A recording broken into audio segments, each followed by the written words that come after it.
নমস্কার, আজকের এই বিশেষ বিশ্লেষণে সবাইকে স্বাগত। চলুন সরাসরি মূল বিষয়ে ঢোকা যাক। লিচু চাষের সাথে যারা যুক্ত আছেন তাদের জন্য বছরের ঠিক এই সময়টা কতটা গুরুত্বপূর্ণ সেটা আর আলাদা করে বলার অপেক্ষা রাখে না।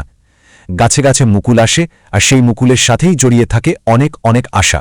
কিন্তু একটা ভীষণ নীরব আর মারাত্মক বিপদ পুরো ফলনটাকে একেবারে নষ্ট করে দিতে পারে।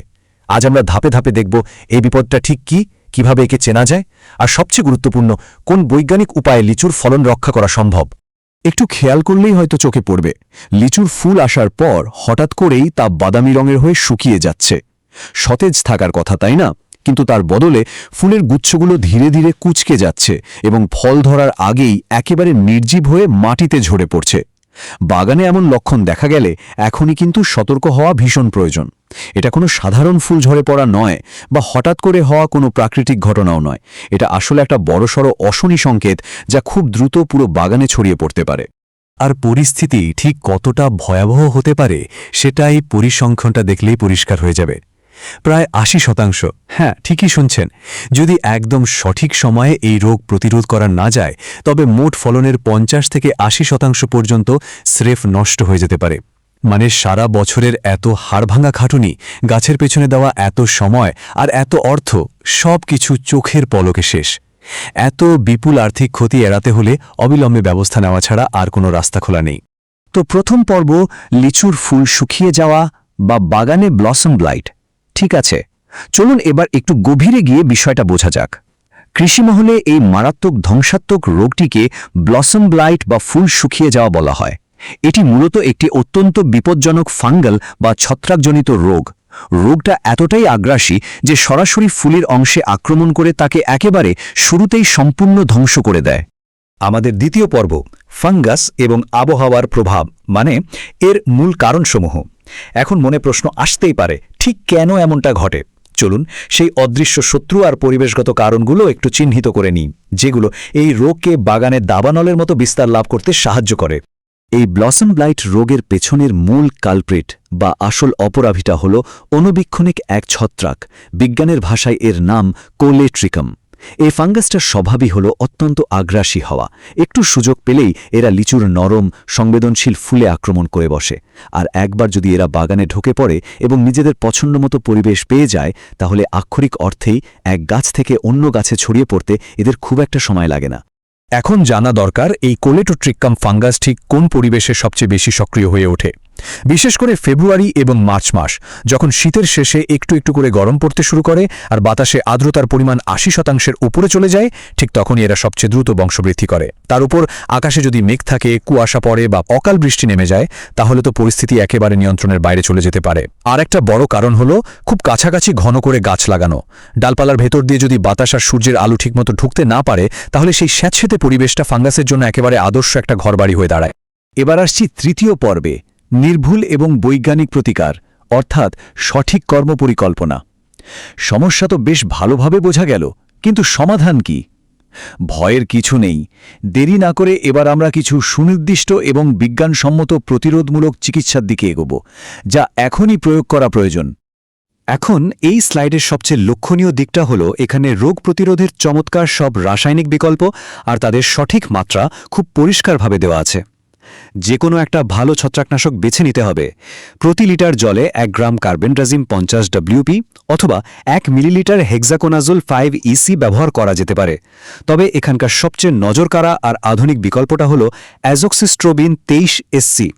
প্রতি লিটার জলে মাত্র ১ মিলিলিটার মাত্রায় এটা স্প্রে করা যায়, আর বর্তমানে বাজারে থাকা অত্যন্ত কার্যকর একটা সমাধান এটি, যা ফাঙ্গাসের আক্রমণকে একেবারে গোড়া থেকে রুখে দিতে পারে। আচ্ছা, শুধু সঠিক ওষুধ বাছাই করলেই কিন্তু হবে না, একদম নিখুঁত সময়ে সেটা প্রয়োগ করাটাও সমান গুরুত্বপূর্ণ। স্প্রে করার জন্য একটা 2 স্টেপ বা দ্বিস্তরীয় রুটিন কঠোরভাবে মেনে চলা দরকার। প্রথমবার স্প্রে করতে হবে ঠিক তখন যখন গাছের সবেমাত্র ফুল আসার প্রাথমিক পর্যায়ে চলছে। এরপর ফাঙ্গাসের জীবনচক্রটাকে পুরোপুরি ধ্বংস করে দেওয়ার জন্য ঠিক ১০ থেকে ১২ দিনের মাথায় দ্বিতীয়বার স্প্রে করতে হবে। এই সঠিক সময়ের প্রয়োগটাই বাগানের হারানো স্বাস্থ্য ফিরিয়ে আনতে পারে। এবার চতুর্থ পর্ব, ফলন এবং গুণগত মান বৃদ্ধি। মানে পুষ্টির যোগান। এখানকার সবচেয়ে গুরুত্বপূর্ণ পয়েন্টটা হলো শুধুমাত্র ফাঙ্গাসের বিরুদ্ধে লড়াই করলেই চলবে না, গাছের কিছু বিশেষ পুষ্টিরও প্রয়োজন আছে। কারণ ছত্রাকের আক্রমণ ঠেকাতে গিয়ে গাছ ভেতর থেকে অনেকটাই দুর্বল হয়ে পড়ে। তাই ফুলগুলোকে স্বাস্থ্যকর রাখা এবং বড় ফলে পরিণত করার জন্য এই পুষ্টির যোগান দেওয়াটা একেবারে অপরিহার্য। ছত্রাকনাশকের সাথে সঠিক পুষ্টি যোগ করার এই ফর্মুলাটা বাগানে আক্ষরিক অর্থেই ম্যাজিকের মতো কাজ করে। স্প্রে করার সময় 0.2% বোরন আর 0.5% জিঙ্ক মিশিয়ে দিলে তা ফুলগুলোকে ভেতর থেকে মজবুত করে আর পরাগায়ন প্রক্রিয়ায় দারুণভাবে সাহায্য করে।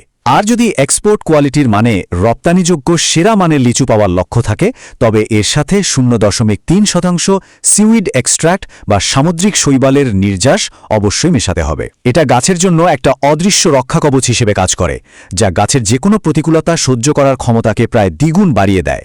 এবার আসি পঞ্চম ও একেবারে শেষ পর্বে, প্রয়োজনীয় সতর্কতা এবং পরিচালনা মানে সেরা কৃষি পদ্ধতিগুলো। এতক্ষণ যে চিকিৎসার কথাগুলো বললাম তার দীর্ঘমেয়াদী সাফল্য কিন্তু পুরোপুরি নির্ভর করে বাগানের সঠিক যত্ন আর এই সেরা কৃষি পদ্ধতিগুলো মেনে চলার উপর। একটা সুশৃঙ্খল বাগানই হল ভালো ফলন পাওয়ার আসল চাবিকাঠি। বাগানের সার্বিক পরিবেশ সুস্থ রাখতে এই নিয়মগুলো মেনে চলা ভীষণ জরুরি। গাছে যাতে বাতাস আর রোদ ঠিকমতো ঢুকতে পারে তার জন্য শুকনো আর অতিরিক্ত ঘন ডালপালা নিয়মিত ছেঁটে ফেলতে হবে।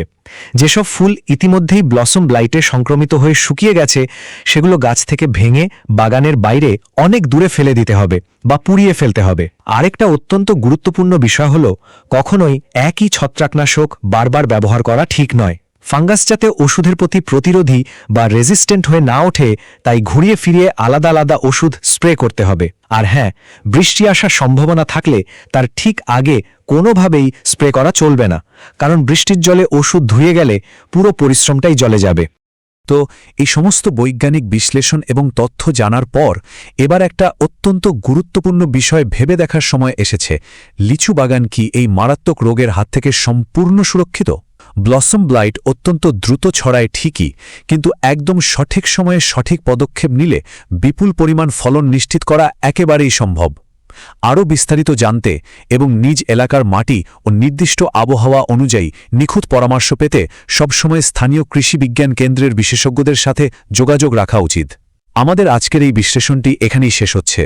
আশা করছি এই তথ্যগুলো একটা সুস্থ, রোগমুক্ত এবং লাভজনক লিচু বাগান গড়ে তোলার ক্ষেত্রে দারুণভাবে সাহায্য করবে।